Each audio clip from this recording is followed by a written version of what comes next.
Hey guys, it's Stephanie, and today I wanted to do a summer horror novel recommendations video.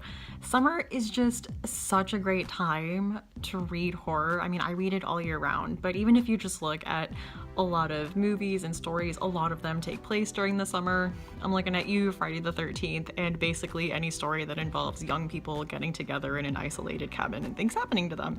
So I'm not alone in this thought that summer is a great time to curl up with a good scary book. So what I have for you today are a few books that will just complement your summertime reading amazingly because most of them take place in the summer. The first one that I wanted to talk about is Scott Smith's The Ruins. This is about two couples that take a vacation in Mexico, and they go on a bit of an adventure to find the missing brother of a friend they have made, and let's just say they get a little bit more than they bargained for. I loved the writing in this. It was very action-packed, it moved very fast and was just very compelling, very like thriller-esque in its pacing, and I really enjoyed it.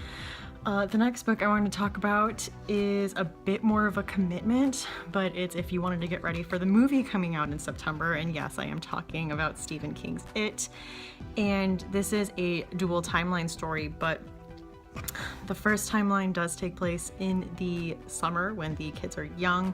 In the movie, it's going to be in the 80s, but in this book, it takes place in the 60s, and it's them during the summer trying to get together to fight this monster that is killing children. And it's really good. Like I said, definitely a bit of a commitment. This copy is like over 1,000 pages, but definitely quintessential horror summer reading. This one is what I'm reading right now and have been reading for like a month. But this has been compared a lot to it because it is about a group of kids spending their summer getting together trying to fight basically a supernatural kind of evil that's taking over their town. And it's really good so far. It's just also like it's a bit of a commitment, so I'm working my way through it. One that I read recently that I really enjoyed was Wyldling Hall by Elizabeth Hand, and this is a very short novel. Like, I think it could qualify as me saying it's a novella, but it's basically about this acid folk group in the 70s, and they spent a summer recording an album in this basically abandoned castle in England, in like the English countryside, and just weird stuff happens there.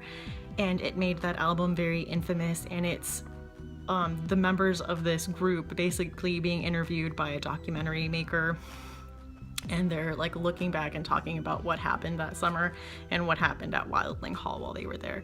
It's really interesting, and like I said, really short, a really quick read. And the last book I wanted to talk about is Little Heaven by Nick Cutter. This is Nick Cutter's newest book, and I think it's probably the most different. It has a little bit of like a Western feel to it, but it's basically about these three kind of hitmen that get hired to check in on someone's missing nephew that they think has been taken by this like backwoods kind of Jonestown-y cult in New Mexico. And, you know, when they go and basically visit the campsite slash church, they just encounter some weird stuff, and weird stuff starts happening. I really enjoyed this book. It took a while to set things up because there's so many things that need to get put in motion, but you definitely get rewarded for sticking through it. So if you are a fan of Nick Cutter, if you've enjoyed his books, which I read The Troop and loved it, I loved Little Heaven, I definitely recommend this. So anyway, guys, those are the books I recommend if you want to curl up with a good scary book this summer. Let me know if you have any other recommendations or what you think of any of the books that I talked about. Anyway, guys, thank you so much for watching, and I hope to see you again soon. Bye!